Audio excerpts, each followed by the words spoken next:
18 वर्षामध्ये भारताने 600 कोटींचं कर्ज केलं. 2.5 वर्षामध्ये आपण 500 कोटी वाढवतो. म्हणजे आपला स्पीड किती आहे, आपण कुठल्या दिशेनं चाललो. 130 कोटी रुपयांचं कर्ज सत्ता आमच्याकडे येताना होतं.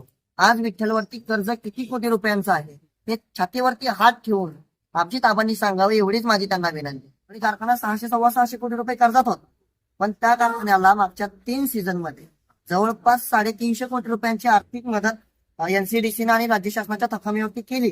परंतु ते 350 कोटी रुपये गेले कुठं?